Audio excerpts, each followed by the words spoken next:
Alhamdulillah bihi nasta'in ala umuri dunya wa din wa la hawla wa la quwwata illa billahil aliyyil azim. Subhanaka la nuhsi thana'an 'alaika kama athnayta 'ala nafsik. Walakal hamdu hatta tarda wa lakal hamdu idza radita wa lakal hamdu qabla ridha wa lakal hamdu ba'da ridha. ولك الحمد حتى ترد الأرض ومن عليه وأنت خير الوارثين. سبحانك لا علم لنا إلا ما علمتنا إنك أنت العليم الحكيم. رب اشرح لنا صدورنا ويسر لنا أمورنا واحلل عقدة من ألسنتنا ويفقه أقوالنا. اللهم صل على نور الأنوار وسر الأسرار وتريق الأغيار ومفتاح باب اليسار سيدنا محمد المختار وآله الأطهار وأصحابه الأخيار عدد نعم الله وإفضاله. أما بعد. Terima kasih ucapkan kepada Ustaz yang dimuliakan, Tuan Pengurusi Masjid, Tuan-tuan Imam, Tuan-tuan Bilal yang bertugas di masjid ini, EJK Masjid, kaki tangan, petugas-petugas, seterusnya hadirin dan hadirat, muslimin dan muslimat yang dirahmati oleh Allah Subhanahu wa taala. Bersyukur kehadirat Allah Subhanahu wa taala limpah kurnia serta inayah yang telah diberikan oleh Allah Subhanahu wa taala kepada kita semua. Dihimpunkan kita di tempat yang sangat dimuliakan oleh Allah Subhanahu wa taala pada suatu waktu yang diberikan inayah, yang diberikan bantuan keberkatan daripada Allah Subhanahu wa taala. Hadir kita di tempat yang sangat dimuliakan di dalam suatu mujtama', suatu perhimpunan, suatu perkumpulan yang mudahan dilihat oleh Allah Subhanahu wa taala dengan pandangan rahmat-Nya. Justru kita memohon kepada Allah Subhanahu wa taala dengan segenap rahmat-Nya, segenap nikmat-Nya yang telah diberikan. Mudahan Allah Subhanahu wa taala menjadikan kita tergolong dalam golongan orang-orang yang saleh. Mudahan Allah Subhanahu wa taala mengeluarkan kita daripada kesempitan dan kegelapan, kejahilan dan juga kegelapan dunia maksiat, dan memasukkan kita semua ke dalam cahaya rahmat Allah Subhanahu wa taala, dan juga dikeluarkan daripada segenap kesusahan dan juga pancara dunia dan akhirat. Amin ya rabbal alamin. Hadirin yang dirahmati oleh Allah Subhanahu wa taala, suka kita ini untuk mengkongsikan suatu perkara yang menjadi pertanyaan, suatu perkara yang menjadi perbualan, suatu perkara yang menjadi tanda tanya kepada umat Muhammad sallallahu alaihi wasallam berkenaan suatu perkara yang berlaku di akhir zaman yang berkenaan dengan Imam Al-Mahdi. Hadirin yang dirahmati oleh Allah Subhanahu wa taala, bila kita sebutkan tentang Imam Al-Mahdi, banyak cerita-cerita yang kita dengar daripada data-data akhbar, daripada majalah-majalah, daripada blog-blog, daripada viral, daripada ceramah-ceramah, forum-forum dan sebagainya. Cerita berkenaan tentang Imam Al-Mahdi yang muncul di akhir zaman. Dan kita akan mendengarkan bahawasanya ia akan datang dalam banyak versi. Ia akan datang dalam banyak versi. Maka di sini suka kita ini untuk membetulkan persepsi umat Muhammad sallallahu alaihi wasallam terhadap imam yang mulia di akhir zaman yang akan dimunculkan oleh Allah Subhanahu wa taala, yang memberikan suatu contoh pentadbiran yang terbaik, yang tidak ada suatu pentadbiran kepimpinan yang lebih baik sebelum daripada kemunculannya, yaitu pentadbiran Al-Mahdawiyah ataupun dipimpin oleh Imam Al-Mahdi di akhir zaman sehingga kita ini subhanallah menjadi yakin bahawa umat Muhammad sallallahu alaihi wasallam itu yang benar-benar berpegang dengan ajaran Allah Subhanahu wa taala, yang menjauhi pertumpahan darah, yang inginkan keamanan di atas muka bumi Allah Subhanahu wa taala, itulah pengikut-pengikut, pembantu-pembantu Imam Al-Mahdi di akhir zaman. Kerana dewasa ini kita mendengarkan bahawasanya mereka yang pergi bertumpahan darah di dalam peperangan, mereka itulah diberikan julukan pembantu Imam Al-Mahdi. Mereka yang turun berdemonstrasi, yang memperjuangkan perkara-perkara yang diperjuangkan oleh orang-orang di atas muka bumi Allah Subhanahu wa taala ini, orang beginilah yang diberikan julukan mereka pembantu Imam Al-Mahdi. Tidak kurang juga kebanyakan manusia yang mereka itu subhanallah mengaku kelompok mereka adalah kelompok Imam Al-Mahdi, tetapi orang yang datang menghadiri solat berjamaah di masjid-masjid yang meramaikan, yang merapatkan tumit-tumit mereka dan bahu-bahu mereka, yang memanjangkan, yang memenuhkan masjid, orang yang datang untuk berkasih sayang, untuk bersilaturahmi, untuk berukhuwah, mereka tak diberikan julukan bahawasanya mereka membantu Imam Al-Mahdi. Persoalannya, adakah kepimpinan Imam Al-Mahdi di akhir zaman adalah kepimpinan pertumpahan darah? Adakah kepimpinan Imam Al-Mahdi di akhir zaman dipenuhi dengan peperangan dan juga persenjataan di atas muka bumi Allah Subhanahu wa taala? Cukup dengan kita ini baca artikel-artikel, kebanyakan yang akan menggambarkan Imam Al-Mahdi itu adalah zaman peperangan dan juga zaman persenjataan.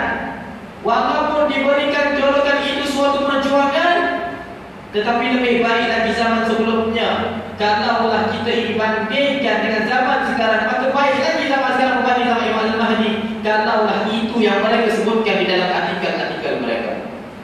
Memang benar kita akan membaca dalam suatu artikel ataupun dalam suatu perkara yang dituliskan di dalam mana-mana tempat, mereka akan mengatakan ketika mana Imam Al-Mahdi muncul, ini yang selalu kita dengar ni, akan memerangi kota Rom, dan diberikan gambar memerangi kota Rom itu dengan pertumpahan darah, membunuh orang-orang kafir, membunuh orang-orang kafir. Ini adalah suatu benda yang kita ini bayangkan sebelum ini, dan kita diberikan gambaran sedemikian, dan memenangkannya dengan keislaman, itu yang dituliskan.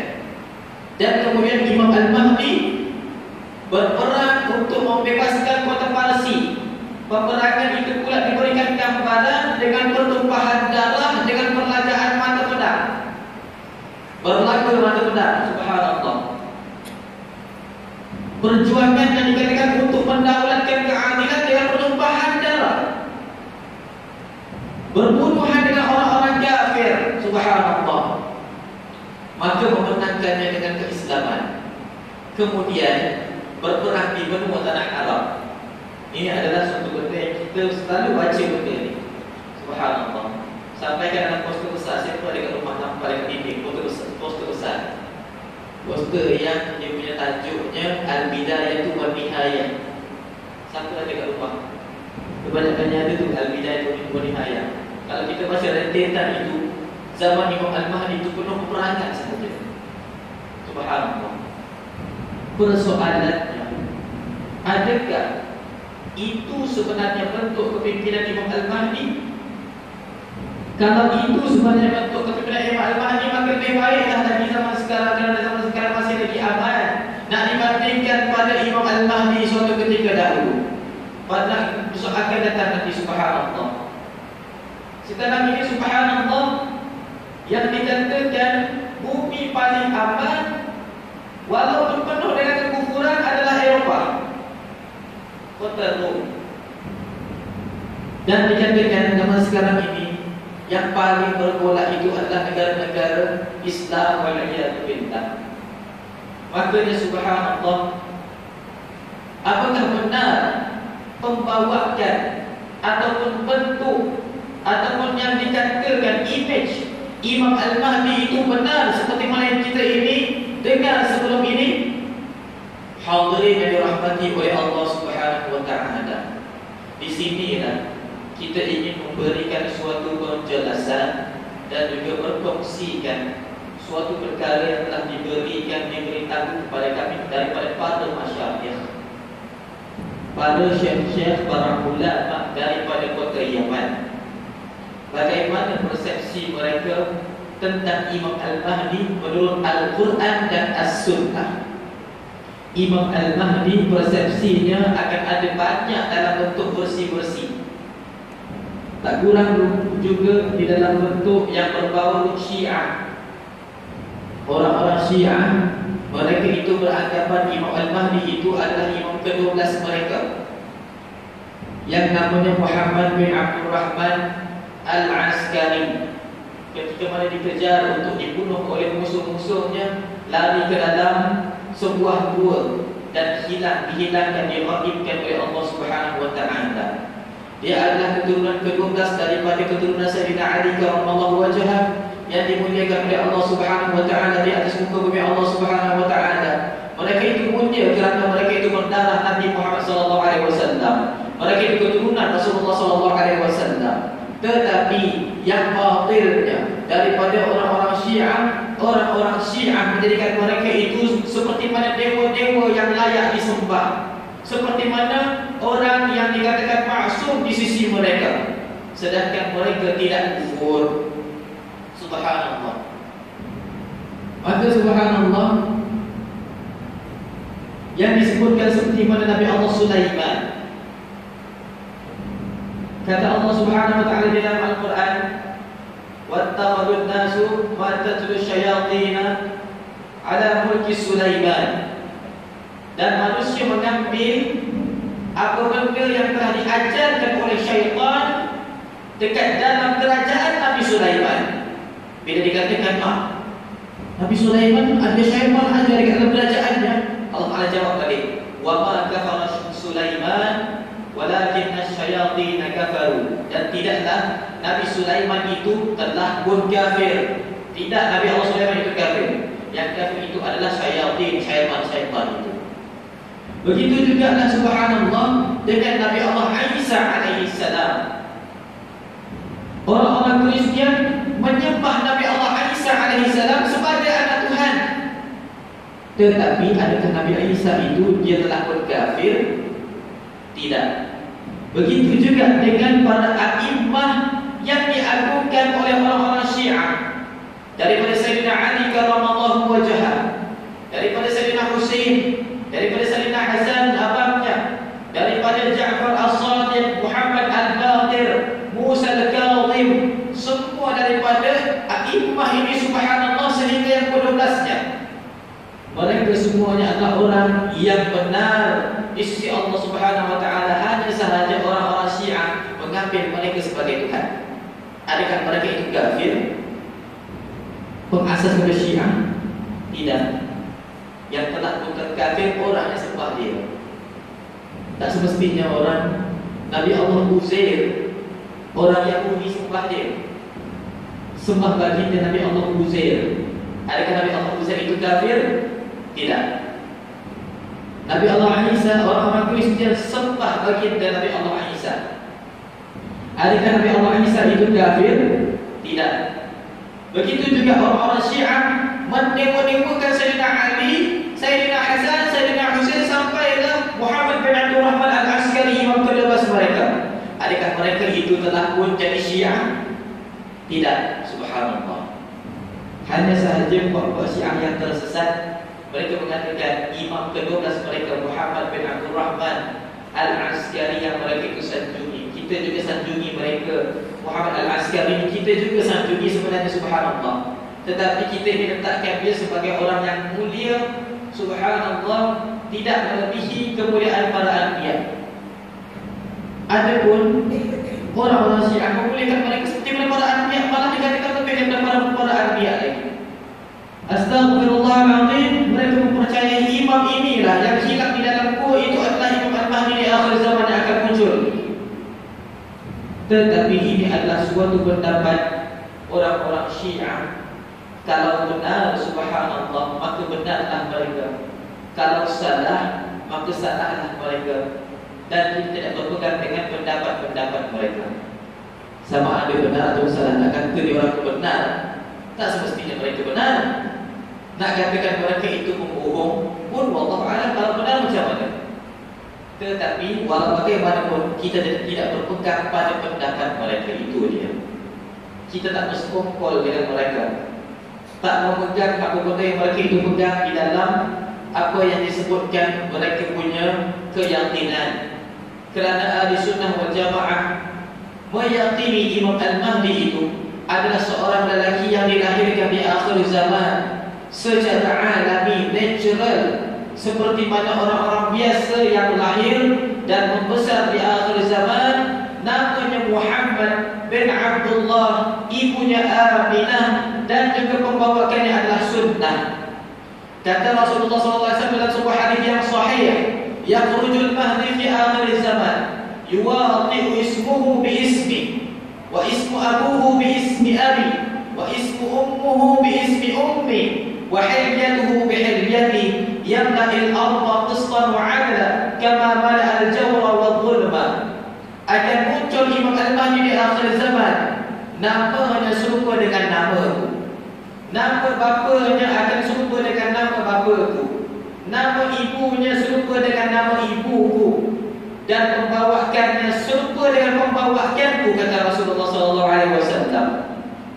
Baginda memenuhi dunia dengan kebijaksanaan dan keadilan, seperti mana dunia telah pun dipenuhi sebelumnya dengan kegelapan dan kezaliman. Hadirin yang dirahmati oleh Allah Subhanahu wa taala, menyebutkan tentang imam ini, subhanallah, yang pertama sekali harus kita ini betulkan persepsi tentang Imam Al-Mahdi, bahawa Imam Al-Mahdi bukan daripada mana-mana kedua anggota peperangan, dan kita akan terangkan satu persatu tentangnya.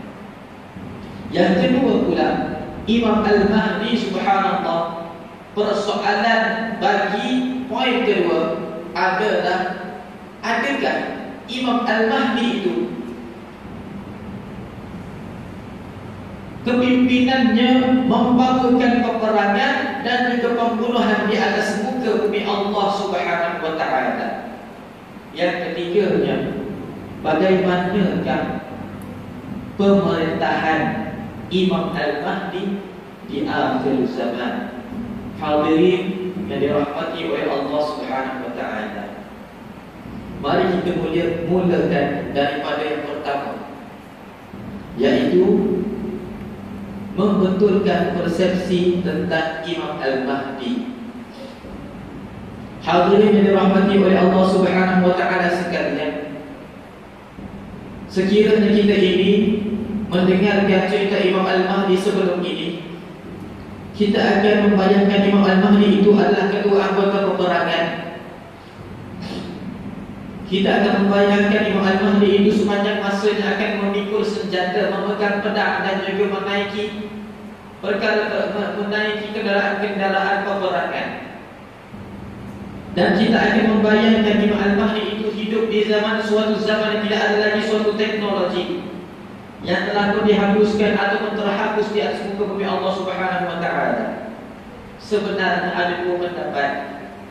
Yang pertama, pendapat para ulama terdahulu tentang bagaimanakah zaman Imam Al-Mahdi nanti. Dan juga pendapat kedua adalah pendapat para ulama yang kontemporari dan para ulama terkemudian tentang bagaimanakah zaman Imam Al-Mahdi nanti. Para ulama terdahulu mereka berpendapat bahawasanya Imam Al-Mahdi akan muncul di akhir zaman pada waktu yang dunia ini tidak ada lagi dah teknologi. Dunia ini sudah pun lenyap teknologinya. Kerana para ulama berpendapat bahawasanya boleh jadi di zaman istana Ratu Balqis, zaman Nabi Allah Sulaiman alaihi salam, teknologi pada waktu itu lebih canggih Nabi Sulaiman zamannya memiliki teknologi yang lebih canggih dari zaman sekarang. Hanya sahaja zaman itu telah berlalu dan teknologi telah pun dilenyapkan oleh Allah Subhanahu wa taala dengan perkara-perkara yang tertentu. Wallahu a'lam bishawab. Maka berlakulah zaman Nabi Muhammad, dan zaman Nabi Muhammad wujud semula teknologi itu, dan mungkin tak secanggih apa yang ada di zaman Ratu Balqis. Memang benar, mengikut kajian, mereka menemui suatu tabung yang dipercayai itu digunakan sebagai bateri di zaman ketamadunan Ratu Balqis. Subhanallah. Zaman Nabi Allah Sulaiman, Ratu Balqis, subhanallah, dia menggunakan tabung-tabung untuk simpan caj elektrik yang jelas sekali itu sebenarnya adalah power bank ataupun bateri. Allah Ta'ala mungkin power bank ataupun bateri. Zaman sekarang kita kan guna power bank. Power bank tu baru-baru ni je tau. Zaman Nabi tak ada, betul tak? Maksudnya kita ni lebih ketinggalan lagi daripada zaman Ratu Balqis.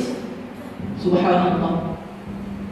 Dan juga para saintis ataupun ahli arkeologi membuat suatu kajian bahawa sebenarnya di zaman Ratu Balqis mereka kaji memiliki sistem saliran yang sangat-sangat sistematik, dan dipercayai zaman Ratu Balqis tak pernah mengalami banjir besar kerana saliran-saliran mereka yang sangat sistematik. Saliran mereka itu menghidupkan tanaman-tanaman dan juga menghidupkan kehidupan-kehidupan, dan mereka itu telah pun wujud di zaman mereka sungai-sungai yang berbentuk minuman-minuman. Di mana zaman sekarang ini kita ada teknologi, ada paip disampaikan ke rumah, paip itu adalah air minuman. Bukan lagi perlu tapis. Sekarang kita baru ada kowei kat rumah tau. Itu pun kena beli. Subhanallah. Betul kan? Tapi zaman Ratu Balqis mereka mempercayai ini pernah berlaku. Yang ini saliran ke rumah-rumah, air-air yang telah tersedia untuk diminum. Subhanallah. Maksudnya dekat rumah mereka itu ada dua saliran, dua batang paip. Paip untuk basuh baju, untuk basuh pinggan, satu paip untuk minum. Dan para arkeologi telah pun meyakini saliran itu menyalurkan minuman-minuman yang berperisa, ada rasa. Maksudnya saling mengalirkan ke rumah-rumah air minum, air susu, air apa? Air coconut shake, contoh macam tu. Allah alam mungkin dulu lain daripada zaman sekarang. Zaman sekarang ada lagi tak? Maksudnya kita tak canggih lagi seperti mana zaman Ratu Balqis. Ratu Balqis lagi canggih betul, saliran dia sampai macam itu sekali. Dibezakan saliran untuk air minuman dengan air pembentungan dan juga air apa benda. Kita kat Malaysia ni hanya dua sahaja saliran yang dikhususkan. Air pembentungan, iaitu air apa benda, air najis kita, dan juga air untuk kita air bersih. Itu pun bukan untuk minum, untuk semua sekali. Zaman Ratu Balqis disediakan sampai tempat air minum pun di atas saliran yang khusus. Oh, subhanallah. Yang zaman sekarang pun belum ada lagi. Sekarang pun belum ada lagi, subhanallah. Makanya para ulama terdahulu berpendapat bahawasanya zaman akan datang akan sedemikian hingga sekarang ini apabila berlaku suatu teknologi, dan teknologi itu akan lenyap suatu ketika, suatu zaman nanti, dan Imam Al-Mahdi akan muncul pada zaman yang tidak memiliki teknologi tersebut. Itu adalah pendapat para ulama terdahulu. Ada para ulama kemudian, para ulama kontemporari di zaman sekarang, seperti mana Syekh Yusuf Qaradawi, seperti mana Syekh Muhammad Sa'id Ramadan Al-Buti, seperti mana Syekh kami yang masih lagi hidup alhamdulillah, yang bernama Al-Habib Al-Doktor Al-Syekh Abu Bakar Al-Adani bin Adi Al-Mashkur di kota Yaman, berpendapat Imam Al-Mahdi di akhir zaman akan muncul pada suatu zaman kepuncak teknologi umat Muhammad. Akan muncul Imam Al-Mahdi di akhir zaman pada zaman kepuncak teknologi umat Muhammad di akhir zaman. Bagaimanakah keadaannya? Kita selalu akan keluar siri-siri baru, yaitu Ni ustaz ni lama punya, Asus. Subhanallah. Headset ni subhanallah akan keluar CD baru, CD baru, CD baru. Sampai zaman Imam Al-Mahdi, pada waktu itu subhanallah ketika muncul Imam Al-Mahdi, headset ini akan keluaran yang terakhir sekali yang paling canggih. Dan tak boleh lagi yang paling canggih lepasnya. Tak ada lagi dah lepas tu lebih canggih. Subhanallah. Kemuncak teknologi. Sama juga dengan keluaran kereta-kereta. Subhanallah. Kereta zaman sekarang ada Pro 2 Maybe baru punya. Akan datang keluar pula Pro 2 lain pula, baru lagi. Masa waktu zaman kemunculan Imam Al-Mahdi, teknologinya kereta itu dah siri terakhir sekali, yang paling canggih sekali. Yang tak tahu apa sensor semua dah ada. Sekarang ni kereta semua pakai sensor je. Kereta Maybe baru pun dah pakai sensor, macam Honda pula. Kunci tak payah main pusing-pusing, semua tekan dia button.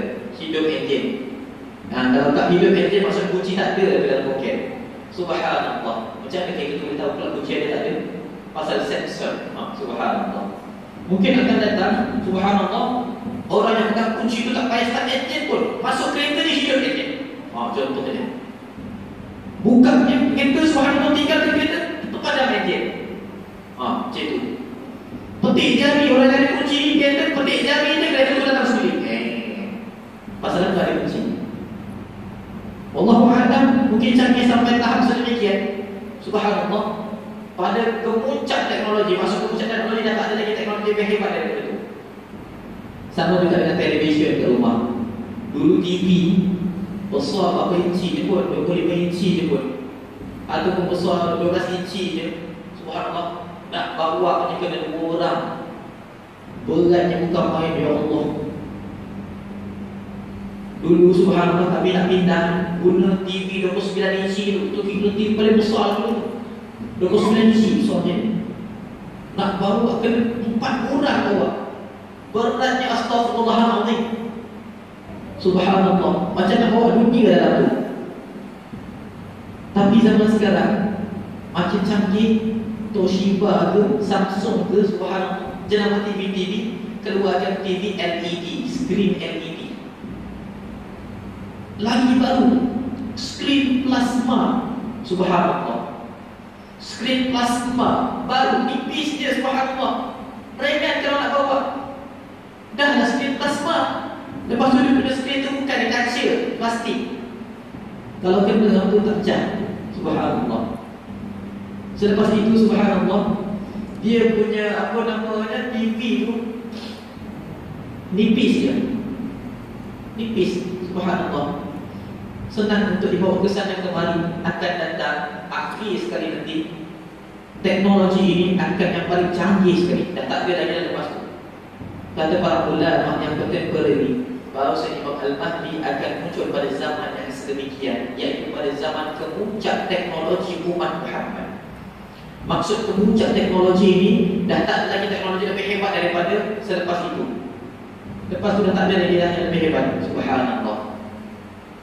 Hadirin yang dirahmati oleh Allah Subhanahu wa ta'ala, para ulama di zaman sekarang berpendapat sedemikian adalah kerana mereka itu subhanallah berpendapat Imam Al-Mahdi dengan zaman kita sekarang ini subhanallah adalah zaman yang terlalu dekat. Sudah dekat dah kita dengan zaman Imam Al-Mahdi. Tidak akan lebih lagi daripada 100 tahun ataupun 50 tahun akan datang. Subhanallah. Kalau pun paling lama 500 tahun dan tak akan lebih daripada itu lagi. Kalau panjang lagi mungkin 500 tahun dan tidak akan lebih daripada itu. Dan kalau sudah berdekat mungkin 50 tahun dan tidak akan lebih daripada itu. Dan kalaulah jangka masa sederhananya 100 tahun dan tidak akan lebih daripada itu, akan muncul Imam Al-Mahdi daripada zaman kita sekarang ini. Subhanallah. Maka di zaman sekarang tidak ada lagi yang dikatakan penyebab-penyebab untuk terputusnya teknologi. Mungkin daripada sudut kajian orang-orang terdahulu, yang akan memusnahkan teknologi itu adalah dentuman ataupun hentaman meteor ataupun komik kepada dunia, yang dikatakan bahawasanya akan melenyapkan semua Tetapi persoalannya, kalaulah dihentaknya meteor ataupun dihentaknya dengan komet bumi ini, adakah kehidupan itu akan ada lagi dan peperangan akan ada lagi selepas itu? Persoalannya, itu soalan pertama. Mustahil lagi peperangan kerana manusia ingin membina balik dunia ini. Subhanallah. Dan kalau dikatakan dengan itu terputusnya teknologi, berapa banyak dunia ini telah pun dihentak dengan apa benda, subhanallah, dengan segala yang disebutkan komen ke ataupun kain bintang ke ataupun meteor ke atas muka bumi ini. Dah berapa banyak kali kena hentak, dah berapa banyak kali dah berlaku bencana alam. Kenapa teknologi masih lagi ada, tak terputus sampai sekarang? Subhanallah.